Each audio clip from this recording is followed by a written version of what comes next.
Senhor, meus irmãos, boa noite. Amém. Amém. Todos alegres, felizes. Glória a Deus. Sou o irmão que chorou. As crianças podem ir para o salão. Aleluia. Aleluia. Glória a Deus. Quero fazer uma comparação nessa noite com vocês a respeito da religião e da fé. Aquela fé que Paulo falou lá em Gálatas 5, 6, a fé que atua pelo amor. E a religião tem uma diferença boa, sabe, irmãos? E nós vamos tentar mostrar para vocês essa diferença, né? Para que a gente possa se livrar da religiosidade. Pega seus olhos, nós estamos na presença do Senhor. É necessário que o Espírito Santo nos envolva, para que a palavra possa atingir os nossos corações, nos envolver, e que o Espírito Santo venha trabalhar nos nossos corações por meio da palavra de Deus, para nos despertar, para nos ajudar a vencer o mundo e o pecado. Em nome de Jesus, Pai. Glória a Deus. Amém. Oséias capítulo 6, versículo 4.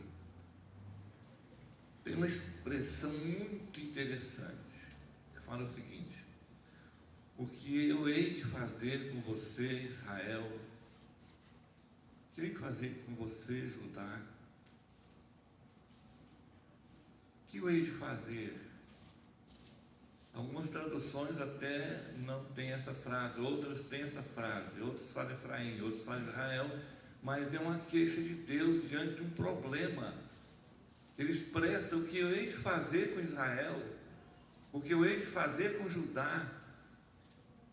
A gente, quando expressa uma coisa assim, uma pergunta assim, é porque a gente está sentindo alguma coisa, tem que tomar uma ação, fazer alguma coisa.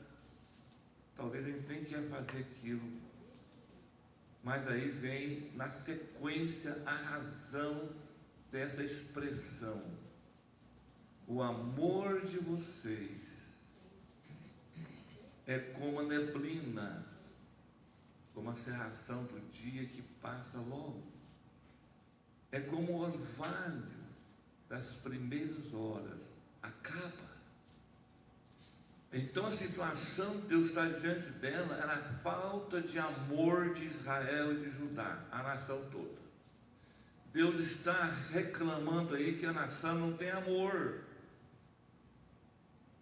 porque o amor é a única coisa que nos leva a obedecer a palavra de Deus, que nos liga a Deus.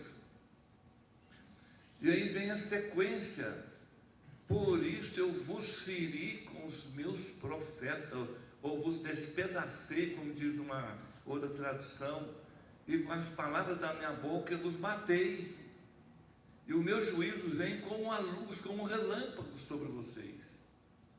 Então Deus estava falando ali de um juiz que viria por falta de amor, e a falta de amor leva à morte, porque se eu não amo a Deus, eu estou morto. Se a nação não amava a Deus, estava morta. E Deus falava por meio dos profetas, feria por meio dos profetas, trazendo a palavra dele para a nação, mas a nação não olhava, não entendia e não obedecia. Em sequência, ele fala o seguinte: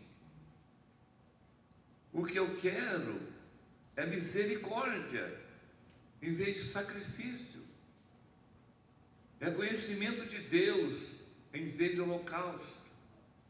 Então, isso que Deus quer. Agora, Deus quer a misericórdia em vez de sacrifício. O amor, irmãos, não é sentimento. Eu não vou sentir para amar, eu tenho que amar sem sentir. Agora, o amor nos traz um sentimento de misericórdia. Quando a gente ama, você olha para alguma coisa, para uma pessoa, e você sente misericórdia daquela pessoa, você sente dó, compaixão dela. Se não tem amor, você não sente nada, mas se tem amor, você sente a misericórdia, porque Deus é compassivo, significa que Deus tem compaixão, que Deus é misericordioso. Então, eu não quero sacrifício de vocês, não. Eu quero que vocês usem da misericórdia. Mas para vocês usar da misericórdia, vocês têm que amar. E depois ele fala, eu quero conhecimento de Deus em vez de holocausto. Por quê? Quem conhece a Deus não erra. Ele quer que a gente o conheça. Por isso está escrito que eu posso me vangloriar em conhecer a Deus. Nisso eu posso me vangloriar. Deus aceita a minha vanglória quando estou me vangloriando em conhecê-lo e saber que ele pratica na terra a misericórdia, o juízo e a justiça. O holocausto oferta pelo pecado. Muitas vezes a pessoa confessa o pecado e amanhã comete de novo, porque não conhece a Deus.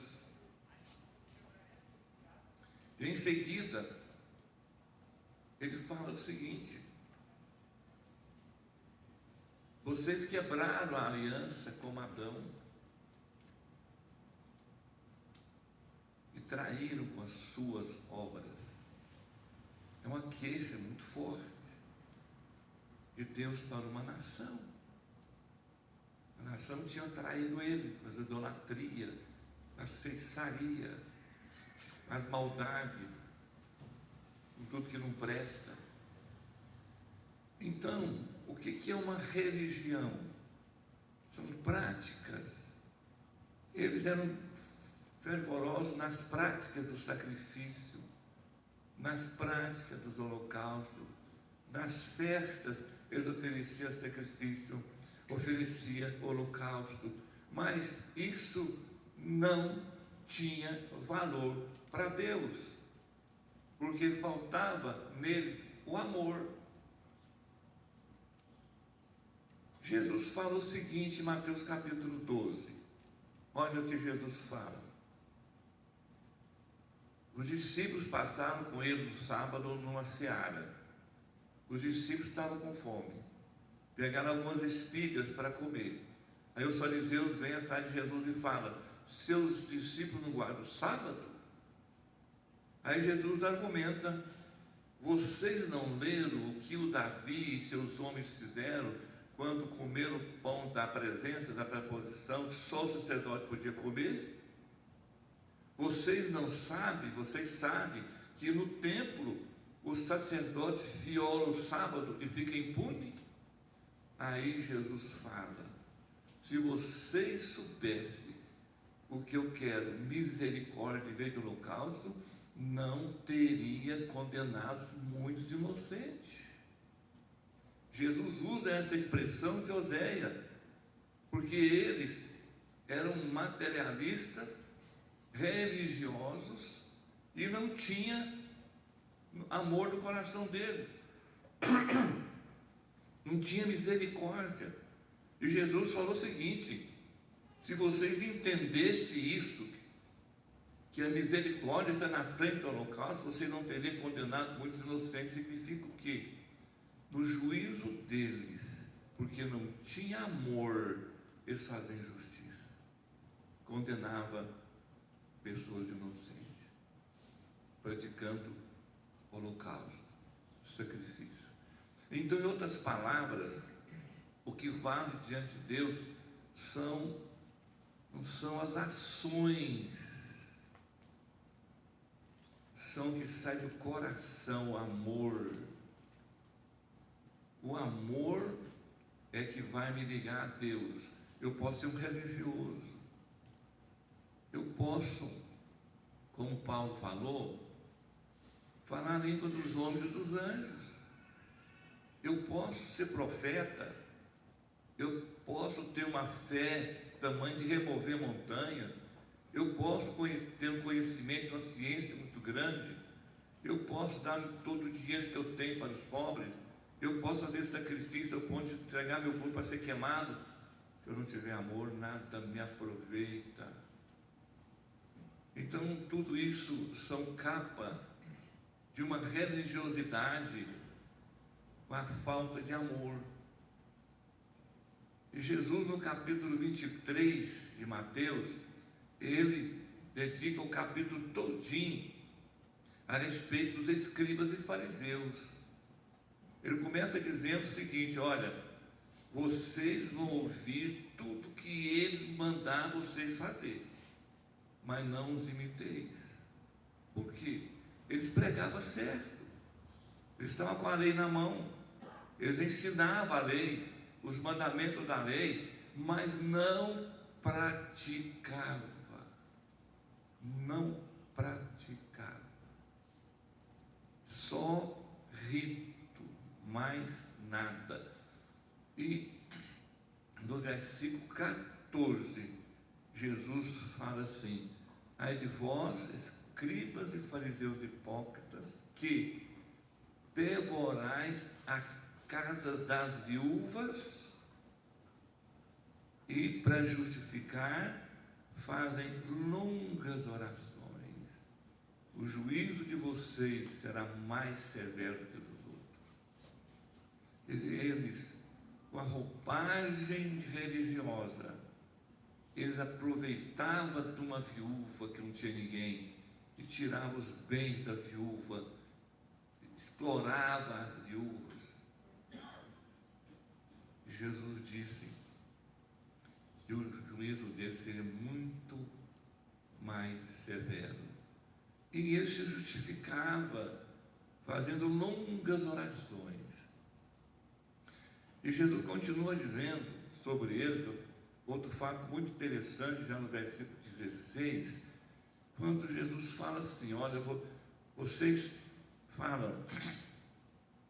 dizem que quem jurar pelo santuário está desobrigado, mas quem jurar pelo ouro do santuário está obrigado.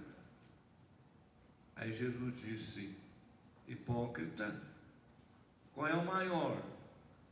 O santuário ou o ouro do santuário? Quem jura pelo santuário, jura por ele e por tudo que nele está. E Jesus continua dizendo: vocês falam o seguinte, que quem jurar pelo altar está desobrigado de juramento. Mas se alguém jurar pela oferta que está sobre o altar, é obrigado. Aí Jesus disse: hipócrita, qual é o maior? O altar que santifica a oferta? Quem jura pelo altar, jura por tudo que está sobre o altar, pela oferta que está tudo sobre o altar. Então o que a gente entende? Eles inverteram as coisas de Deus. Então eles tinham na mão a Bíblia, estudava a Bíblia, mas não entendia. Por não entender, ou por alguma razão, ninguém sabe qual a razão, eles inverteram as coisas de Deus, valorizaram aquilo que não tinha valor e desprezaram o que tem valor. Qual era o valor? O altar. Qual o valor do santuário? O ouro não tinha esse valor, e nem a oferta, porque maior é o altar que santifica a oferta, maior é o santuário. Quem jura pelo santuário, jura por ele e por tudo que está nele. E diz mais ainda: quem jura pelos céus, jura por aquele que habita nos céus. Por isso que Deus diz que é conhecimento em vez de holocausto.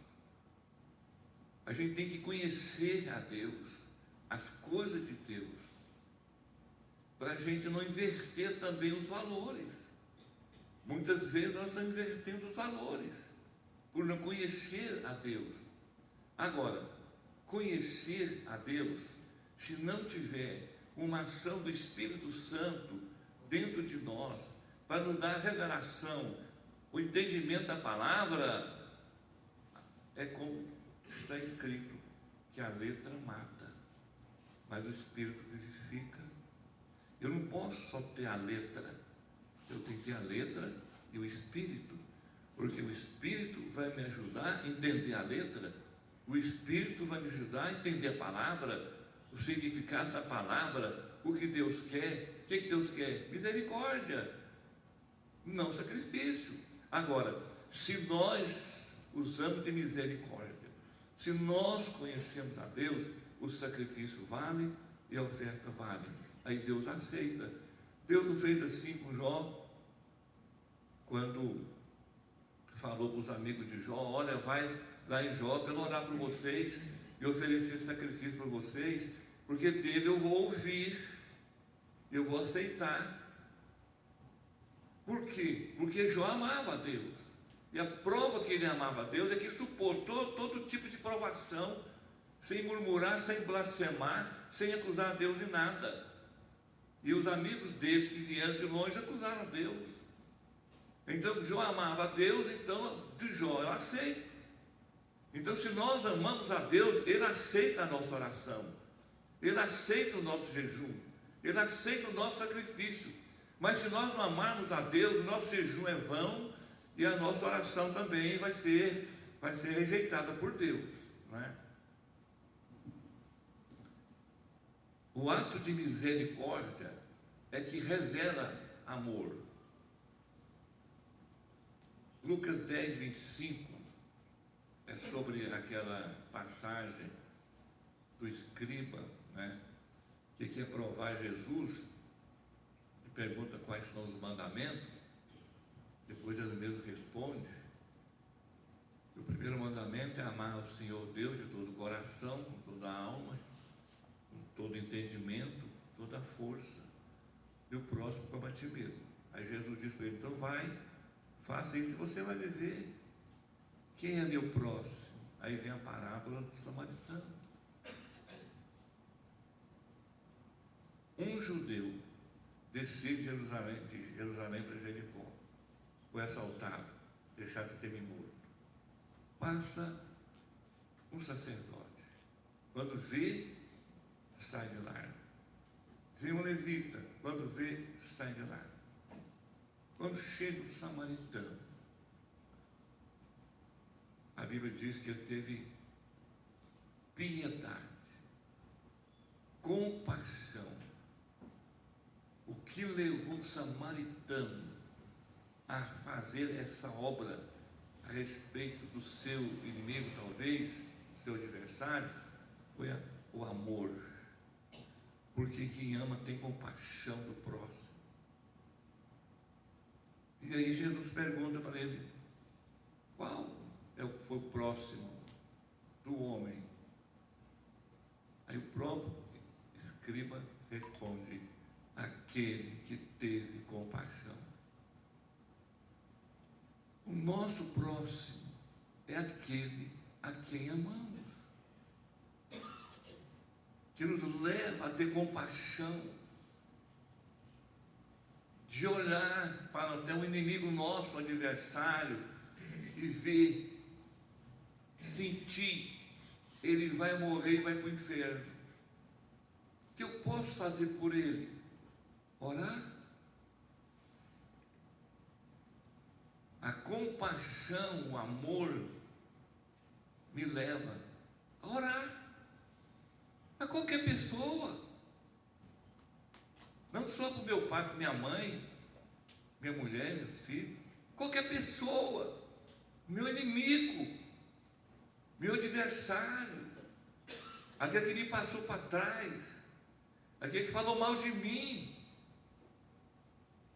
aquele que está me acusando, é meu próximo. Porque se nós amarmos apenas aqueles que nos amam, Jesus falou assim: o que eu penso que vocês vão ter? Os gentios fazem isso. Se eu amo somente os que me amam, não tem nenhuma recompensa, porque os incrédulos gentios fazem isso também. Mas nós somos diferentes, nós estamos acima, bem acima do sentimento do mundo, das coisas do mundo. Então a igreja, ela tem que ser movida pelo amor. Ela não faz nada, ela vira religiosa. Os cultos são religiosos, Os crentes são tudo religiosos. Acha que vir para a igreja, não é? E jejuar, dar o dízimo, né? É tudo. Agora Jesus também censura os fariseus por causa do dízimo. No versículo 23 do mesmo capítulo, eles falam o seguinte: ai de vós, fariseus, escribas, hipócritas, que dai o dízimo da hortelã, do coentro, do entra e do cominho, mas despreza os preceitos mais importantes da lei, que é a misericórdia, o juízo e a justiça. Aí Jesus diz: fazer as primeiras, mas não omite a segunda. Quer dizer, dê o dízimo do endo, do cominho, seja fiel no dízimo, nas mesmas coisas, mas não despreza os preceitos mais importantes, mais valiosos da lei, que é a misericórdia, que é o juízo, que é a fidelidade. Uma tradução fala fidelidade, outra fala fé. Porque muitas vezes a gente quer nos justificar com os atos de legalista que somos e desprezar o amor, desprezar aquilo que é considerado por Deus a maior preceito da lei, a misericórdia.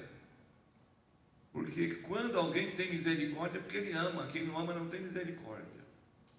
Quem não ama é mau, é duro, o coração é duro, não tem sentimento nenhum, mata um se for possível quando está matando uma galinha. Mas quem tem misericórdia é porque ama. Justiça. Quem tem misericórdia, ele pratica a justiça. Porque ele está com Deus, Deus está com ele. Ele tem comunhão com Deus, ele conhece a Deus. O próprio amor leva ele a fazer justiça, porque o coração dele é cheio do Espírito Santo. Aquele que tem um coração cheio do Espírito Santo não consegue ter alegria na injustiça, ele não consegue ser injusto, e ele tem fé. Este amor traz a fé, porque este amor precisa da fé para atuar, para operar. Então, o Senhor Jesus traz para nós aí muitos ensinamentos. E tem um outro ainda, que eu vou falar com vocês, é Mateus 18, começa no 23 também. É o rei que se ausentou do país e vem acertar conta com seus servos, e um dos seus servos deve para ele 10.000 talentos, e não tem condição de pagar. Aí o rei vai colocá-lo na prisão, até pagar. Ele ajoelha, tem uma tradução que diz que ele ajoelhou, adorou e pediu misericórdia. E a Bíblia usa essa expressão: o rei teve compaixão dele e o perdoou. Interessante. Compaixão. O rei teve misericórdia daquele que estava devendo uma grande quantia para ele. E aquele servo saiu dali, encontrou um colega dele que devia só 100 denários. 10.000 talentos são, no dia de hoje, milhões e milhões e milhões e milhões de reais. 100 denários, comparando com esse 10.000 talentos, é como se fosse talvez 5 reais. E este servo perdoado não quis perdoar o outro que ajoelhou nos pés dele e disse: me perdoa, eu vou trabalhar, eu vou te pagar. Não, colocando na prisão. Aí o rei ficou sabendo, porque os outros conservam, ficou indignado e contou para o rei. O rei veio então em cima do servo e falou assim: olha, você não deveria ter compaixão com o seu conservo, como eu tive com você? lance ele na prisão, não vai sair de lá enquanto pagar o último centavo. A palavra compaixão, misericórdia é usada no perdão. Pensa um pouquinho, por que o perdão precisa da misericórdia? Por quê? Só quem ama perdoa, quem não ama não perdoa. Por isso que a igreja tem que perdoar. Se tem alguém que não perdoa, está fora da graça de Deus. 10.000 talentos, dinheirão muito grande, nem uma carreta leva, foi perdoado, e o outro lá não perdoa 100 denários, uma miséria. Nós queremos o perdão de Deus, uma dívida impagável, que nós não temos condição de pagar a nossa dívida, que Jesus pagou por nós na cruz, e agora eu não perdoo meu irmão por picuinhas, por coisas, por miséria, por causa da dureza do meu coração, da minha vaidade, do meu orgulho, da minha inveja, sei lá.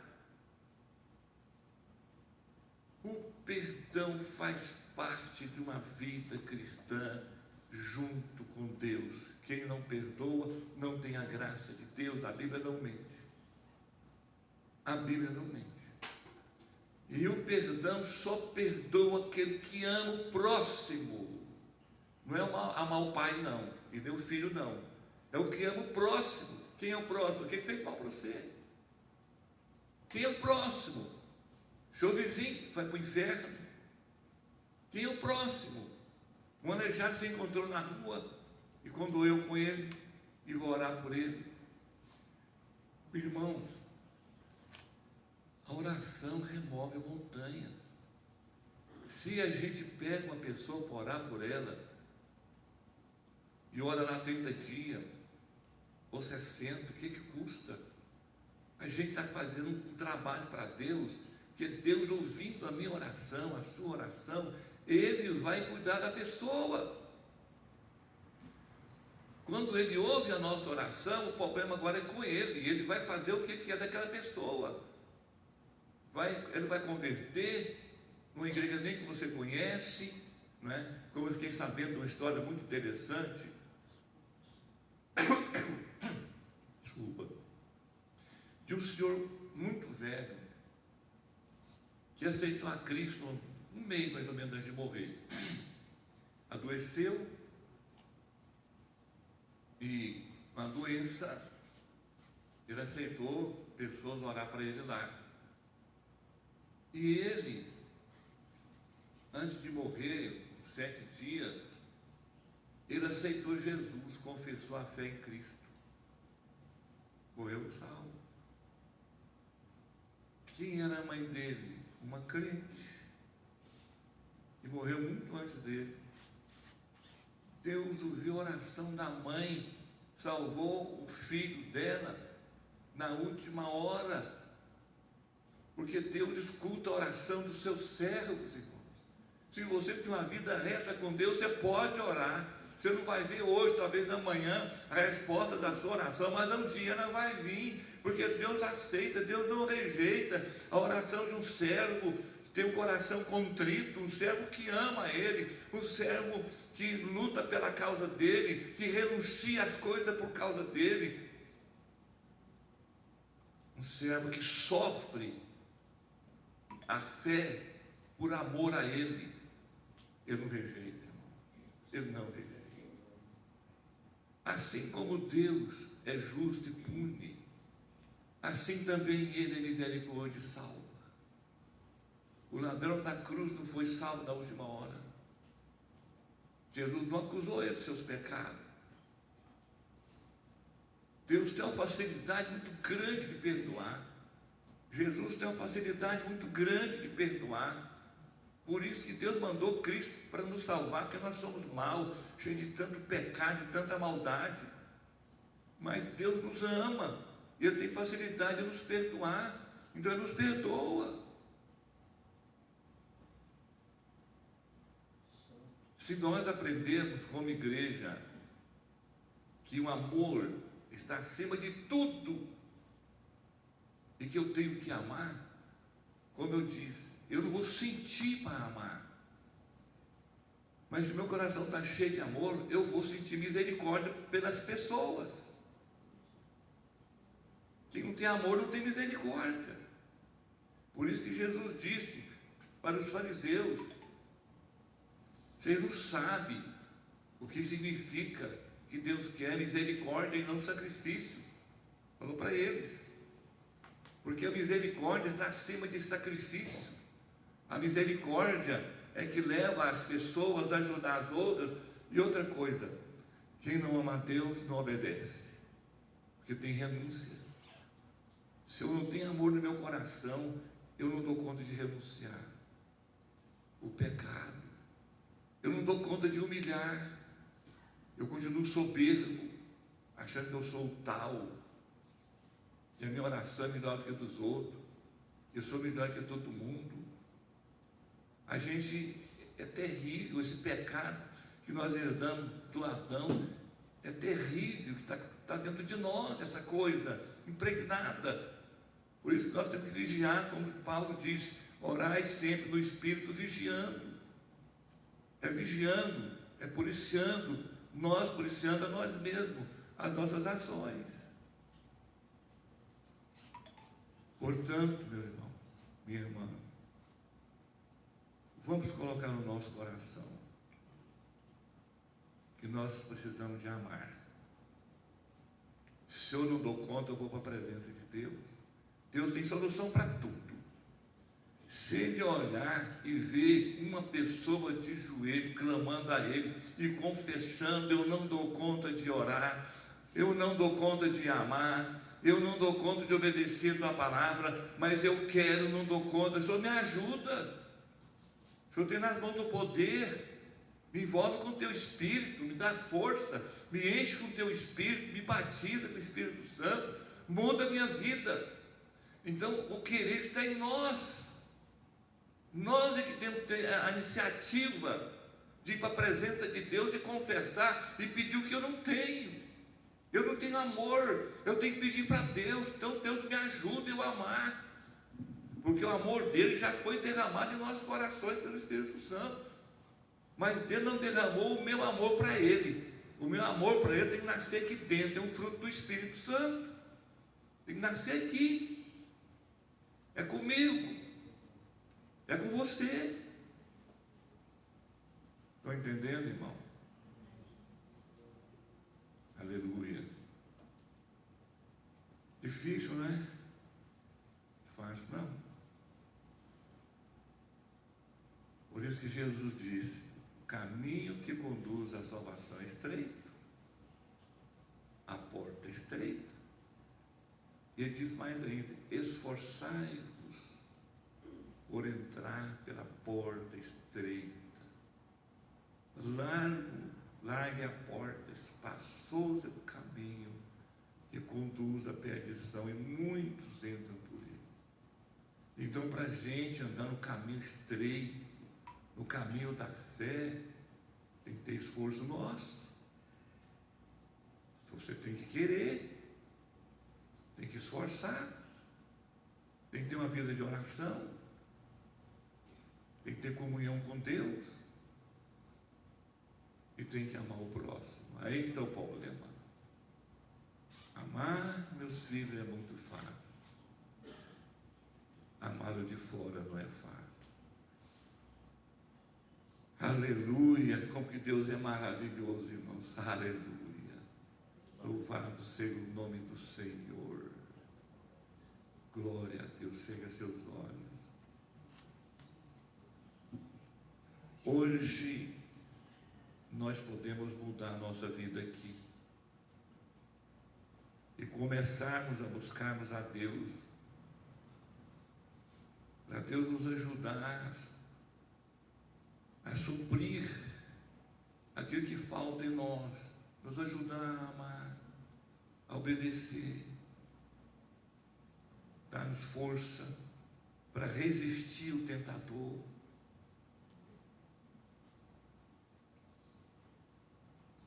Pai, ajuda-nos. Confessamos que precisamos da sua ajuda. E e cremos que sem Ti nada somos, nada podemos fazer sem o Senhor, porque somos pecadores, Pai, pecadores que o Senhor amou, que o Senhor ama. O Senhor entregou Cristo, e Cristo nos ama, somos amados, meu Deus, somos perdoados, Senhor. O Senhor achou em nós, a sua graça nos alcançou, o Senhor nos escolheu para ser servo. Ajuda a igreja, Senhor. Faça uma obra no nosso meio, na nossa família, na nossa casa. Faça uma obra, Pai, em nome de Jesus. Amém? Nós vamos começar a campanha amanhã, certo?